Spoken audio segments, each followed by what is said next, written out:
President signs Office of Missing Persons Gazette.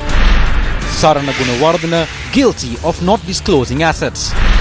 Who imported the cocaine found in Ratmalana?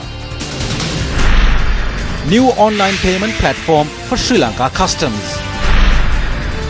Joint opposition requests members in government to resign. Good evening and welcome. You're with News First, your #1 news provider. I am Shamir Rasuldin. And I'm Sonali Wanikabadagi. We start off first with a look at your top story.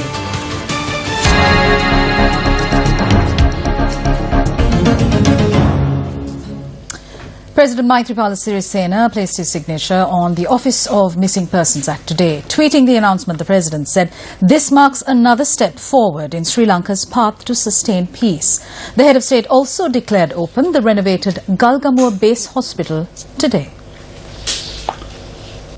The government and the Japan International Cooperation Agency are involved in the 900 million rupee project that converted the hospital to one equipped with all modern facilities.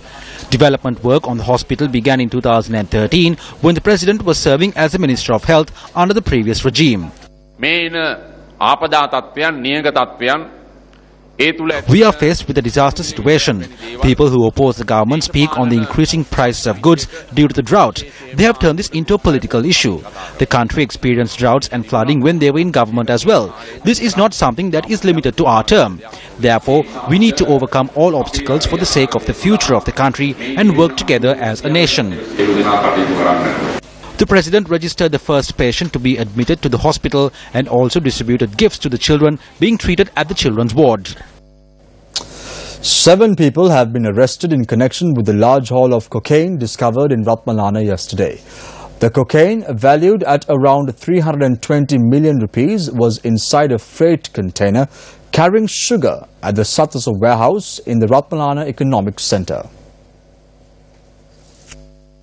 The Mount Lavinia police took custody of the drugs this morning.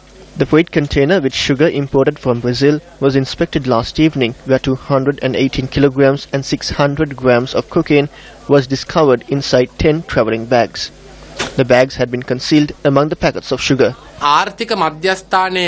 Police discovered 3 packets of heroin in the possession of 2 labourers who unload goods at the economic centre. They were arrested by police along with the driver of the container truck.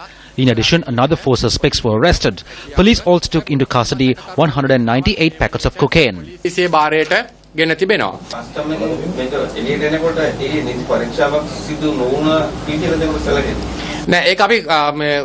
It hasn't. We have to question the customs officers on their inspection process. Customs inspects the goods and then place their seal on the container. It reaches the Ratmalana warehouse with that seal. When it was opened, they had witnessed several bags among the goods.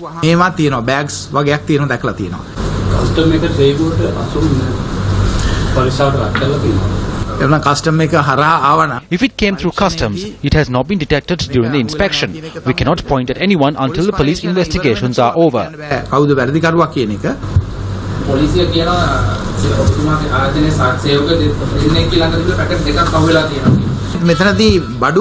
The unloading of goods was done by people from a manpower company and not Satasa employees. A drug mafia is operating from the Santos port in Brazil using sugar that is being shipped. The ships that set off from Santos do not reach the final destination. They call port at another harbour and the goods are moved into another ship. It is at that point that the drugs are placed inside the freight container and is sealed. The freight container then reaches the destination and no one is aware. At times, the traffickers will not have enough time to conceal the goods in a proper manner at the intermediary port. Sri Lanka Customs will launch an investigation to ascertain how this oversight took place. The Director General of Customs has made it clear that if any shortcoming or oversight is detected, necessary action will be taken.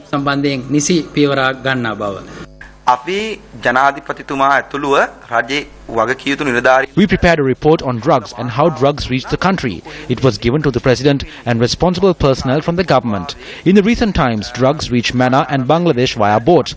They use multi-day fishing boats to place drug packets at sea. When the Navy arrives, they cut off the cable that ties the drugs to the boat. We have clearly mentioned that the brother of the minister who is responsible for the deforestation in Vilpattu is responsible for this drug issue. Also today, strong words of discontent and sharp criticism of the government were voiced at a media briefing organised by members of the joint opposition.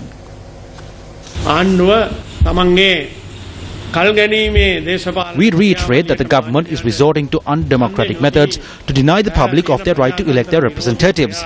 Today, the Prime Minister calls for a party leaders meeting to discuss new amendments. We will not attend this meeting because we are against this move and we call on the government to immediately hold the election. How can you bring in amendments and change existing laws without getting approval of Parliament? This move is being led by the UNP and their partners.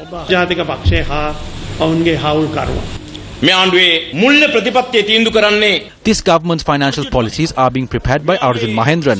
The health policies are being created by Dr. Neville Fernando. The judicial policies are being dictated by Prince Hussein. According to Minister Arjuna Ramatunga, this government's cricketing policies are being developed by gamblers.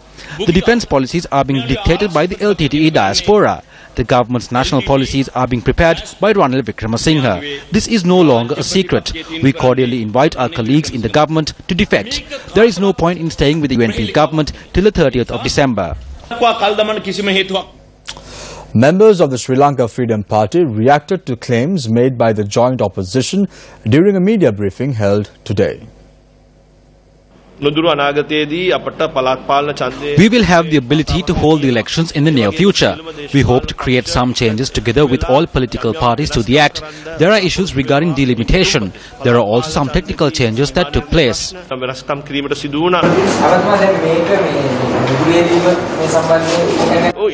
We hope to present these changes during the next parliamentary session. The chairman of the Elections Commission has said that they require at least 55 days to conduct the election. We hope to keep that as our target. The Sri Lanka Freedom Party is not in a situation where individuals will take certain decisions on their own accord. It will not happen. In December, we need to re-evaluate our situation and make a decision.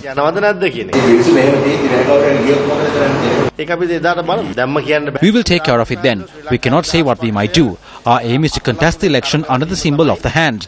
However, when forming an alliance, if there is a request for a different symbol, we will need to hold discussions, like we have done in the past.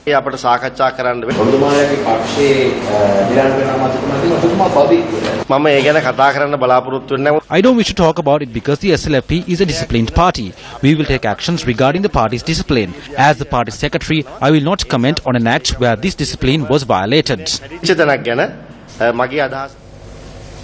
Attending an event organised to clean up the Dikkovita Fisheries Harbour, Minister Mahinda Amaraveera and State Minister Dilip Vedarachi commented on the current political climate. They are saying that 18 to 20 people will join them next month. So let's wait and see. We work within the Sri Lanka Freedom Party.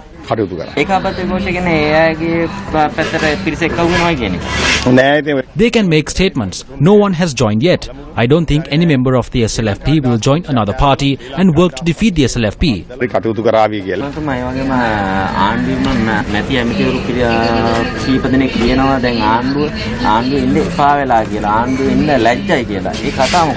Who makes such statements?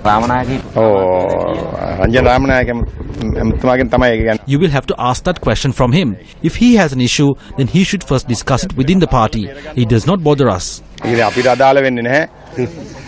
is no one who is ashamed in our government. If there is anyone who is ashamed, they can leave.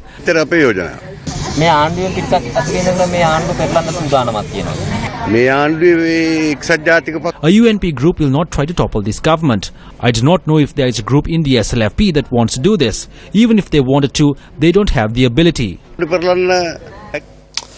Julie Bishop is Australia's Minister of Foreign Affairs. She arrived in the country last night for an official visit. This morning, the minister called on President Maithripala Sirisena. During her meeting with President Maithripala Sirisena, the Australian Foreign Minister pledged Australia's assistance to Sri Lanka's program to overcome the dengue epidemic. She announced that Australia would donate 58 million rupees to the World Health Organization to implement immediate dengue prevention, management and eradication programs in Sri Lanka. Foreign Minister Julie Bishop also called on Prime Minister Ranil Wickremesinghe at Temple Trees today. Thereafter, she held talks with opposition leader R. Sambandhan. We spoke on the issues faced by the Tamil people. Their land should be returned to them without any delay. They have to live on their own lands, cultivate on their own lands. They need their land back to lead normal lives. Lanka Pay, the new online payment platform for customs declaration, was launched in Colombo today. State Minister of Finance Ranil Wickramaratne, Governor of the Central Bank Dr. Indradit Kumaraswamy and the Director General of Sri Lanka Customs Chulananda Pereira were present at the event. The platform was inaugurated by the State Minister of Finance. Payments that have to be done to the Sri Lanka Customs can now be carried out online through licensed commercial banks in the country. The report of the Committee on Public Accounts has provided several proposals to the Excise Department and the Customs Department. The report was submitted with the participation of all parties. The representatives of all political parties were also present at this subcommittee. The report therefore has the consent of all of them as well. All the people involved in politics are not corrupt. We must work to end this corruption. Everyone who is seated here has this responsibility. The system will be operated by Lanka Clear under the guidance and supervision of the Central Bank and will be fully governed by the Payments and Settlement Systems Act and related regulations, thereby contributing to the financial system stability of the country. The Central Bank is tasked with ensuring that the platform follows a proper governance model, and it will ensure that this is so. The new payments platform streamlines the government tax collection process, and it is another step promoting the digital economy concept of the government. It enables real-time payments and settlements to Sri Lanka Customs, facilitating real-time updating of Sri Lanka Customs record, enabling importers and exporters to clear goods efficiently. I hope this will also enable us in the Central Bank to produce data in an even more timely way for the benefit of policymakers and businesses. Newsfirst continuously reported on the manner in which the CEO of ICTA, Mohandan Kanage, has shortlisted 3 private companies to create a national payment platform. Mohandan Kanage, speaking at the ICT convention on the 9th of September 2015, said that 3 companies have been selected. Newsfirst revealed again that a company by the name of Total Pay Private Limited is among these 3 companies shortlisted. Though Mohandan Kanage said that 3 companies have been shortlisted back in 2015, the company Total Pay had only been registered on the 1st of March 2016. The majority shareholder of Total Pay is Iswaran Subramaniam. Durga Cheldaram, Steve Eframus, Ishan Niroshan Levis Pereira and Radhakrishnan Senduran are the other directors of the company. The prospectus of Total Pay says that they have been awarded the right to operate as a digital instruction provider or a DIP to the national payment platform by ICTA. According to the prospectus, Total Pay as a DIP can carry out user-executed transactions by transmitting instructions to the bank via the national payment platform. The attempt to create a national payment platform ignoring the regulatory role of the Central Bank of Sri Lanka has been avoided by the actions of the Minister and the State Minister of Finance. Shouldn't there be an investigation and shouldn't the law be enacted against the people who are involved in this?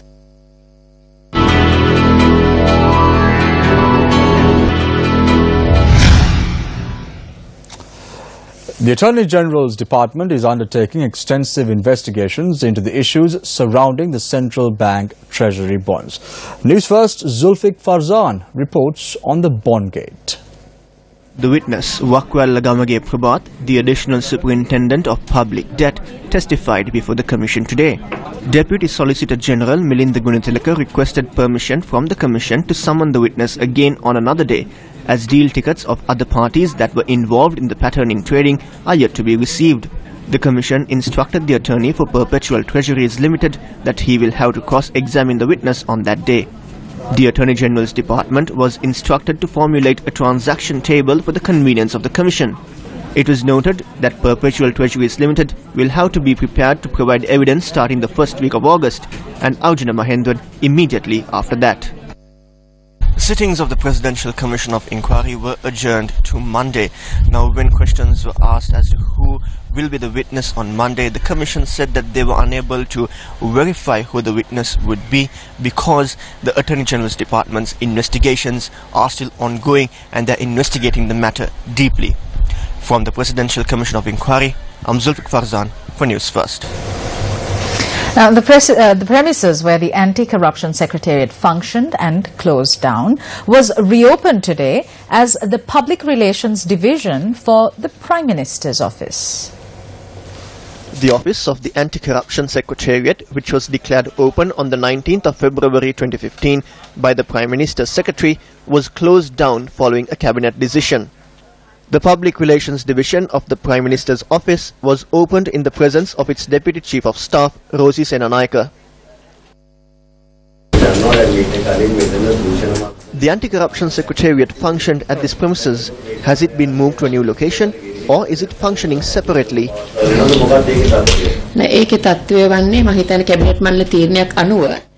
No, the Anti-Corruption Secretariat was shut down following a cabinet decision. If there are large-scale corruption charges that need to be directed, they can be directed through the Public Relations Division to the relevant officers. When speaking of large-scale fraud and corruption, does the Public Relations Division have a legal base or foundation to act on that? No, this paves the way for the people to make complaints if they believe they can't make them directly to the FCID or the Bribery Commission. The former Secretary of the Ministry of Public Administration, J. Dadallage, has been appointed as the head of this new division. Activists point out that the appointment of a person like J. Dadallage would see people like Anusha Palpita be protected from the law. Palpita, who faces legal action on allegations of corruption, was appointed as an additional secretary to a ministry. Dadallage, who retired from service, has been appointed to this new position while many allegations are being made. Why are people who face allegations from anti-corruption activists being appointed to positions in government when there are many others who are equally talented?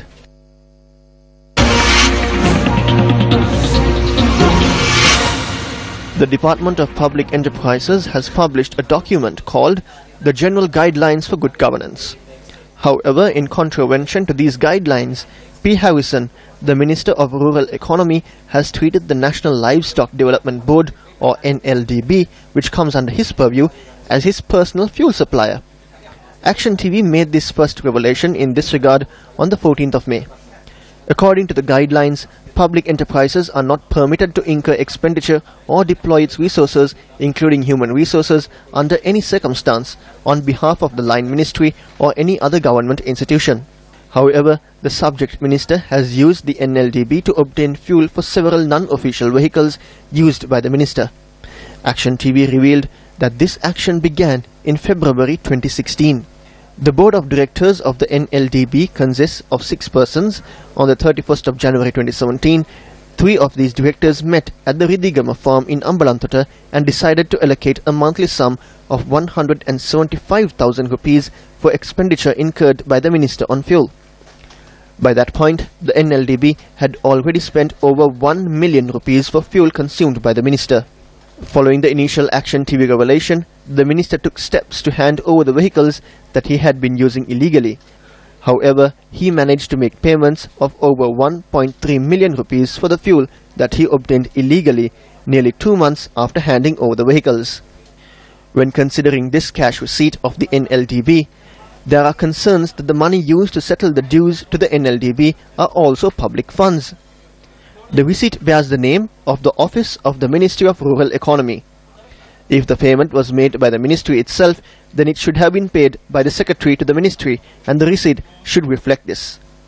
The FCID case against former Minister Arumugam Thondaman for misusing state funds proves that ministry funds being used to settle such dues is an illegal act.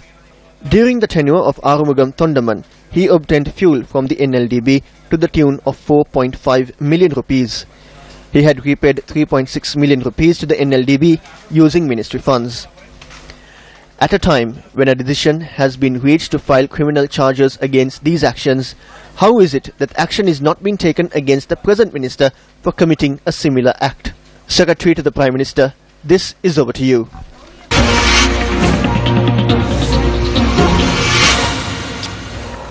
Today, the Jaffna High Court continued to hear the rape and murder case of schoolgirl Sivaloganathan Vidya.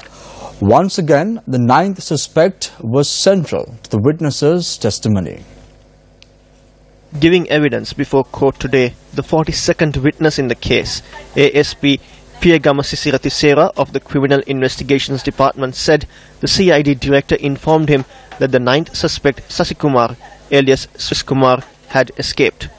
He got to know that Swiss Kumar had been taken to the Jaffna police and subsequently released. The witness informed court that Swiss Kumar was taken into custody and produced before the Kites Magistrates Court, where he was under tight security. He was led to believe that the manner in which the victim's naked body was placed made it apparent that it had been done with an intention to take revenge. The witness identified Swiss Kumar was in court today. The witness said the suspect's mobile phone and laptop were taken into police custody and examined at the Moratuwa University and CERT. The witness informed court that Swiss Kumar had attempted to give a bribe. This had been revealed through a statement made by a software engineer, Nishanta De Silva, in a separate case. He had been promised a sum of 20 million rupees. The witness informed the court that Swiss Kumar had made a request for both he and his brother to be made state witnesses. Kites Magistrate A.M.M. Rial was asked to appear before the trial at bar on the 24th of July when the court reconvenes. Former Deputy Minister Sarana Gunawardena, who pleaded guilty for not declaring his assets and liabilities, was fined 2,000 rupees by court. Sarana Gunawardena pleaded guilty for not declaring his assets and liabilities for the 2 years he served as chairman of the Development Lotteries Board. The case was taken up before Colombo Chief Magistrate Lal Ranasinghe Bandara, where the former Deputy Minister was fined 2,000 rupees. Court ruled that if he fails to pay the fine, he will be sentenced to 2 months in prison.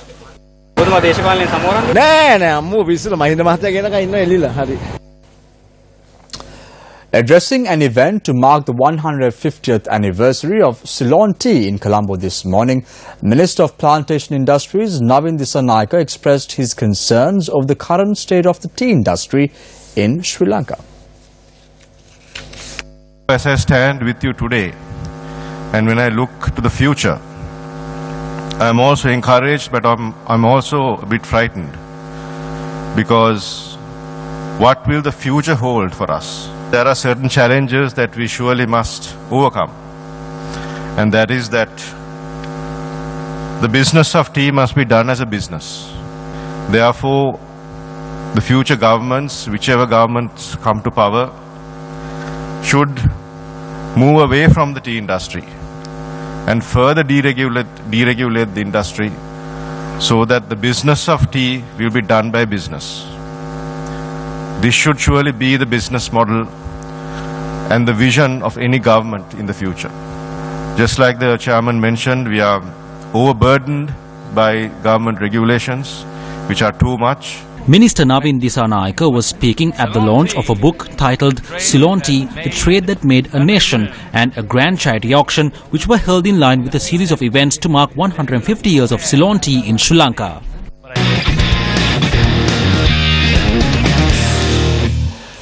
The Indian cricket team has arrived in Sri Lanka for a long campaign which will begin with a 2-day practice match tomorrow. The captains of both teams addressed the media before kicking off the tour. India at the moment, they are the #1 test team. So as a team, I think for us also it's a very good opportunity to play against the #1 team in the world. Sri Lanka is a place that we love to come and play. It's a really relaxed place as far as us coming here and touring is concerned. Everyone in the team really enjoys our time here, and we've had some good success in the past few series that we've played here. Although it's been really hard fought, and we've had to sort of earn our victories here. It's never easy playing Sri Lanka, and that's something that we are aware of. But just at the onset of this tour commencing, I think I would like to also wish Upul and his team and Dinesh and his squad all the very best for the series. I think it will be a highly competitive but a highly entertaining series for both the teams, and something that us as a squad, as the Indian cricket team, we're really looking forward to. The first stamp on my passport was Sri Lanka. As an 18-year-old kid, when I came here as an under-19 player, my first stint as a broadcaster was in Sri Lanka in 1994. And now my second stint as a coach, actually first stint as a coach under that title, also happens to be Sri Lanka. So, obviously there's some connect. Virat's mentioned most of it because it's a fabulous island, some great people, lots of fond memories for me, and above all, you've got to respect the team. If you look at their track record playing at home, it's as good as any side in world cricket, if not right up with the best. So, as an Indian team, we're not going to take them lightly. We're not going to take things for granted. We'd like to be consistent, so we keep that number one position in place, and above all, look to improve. Because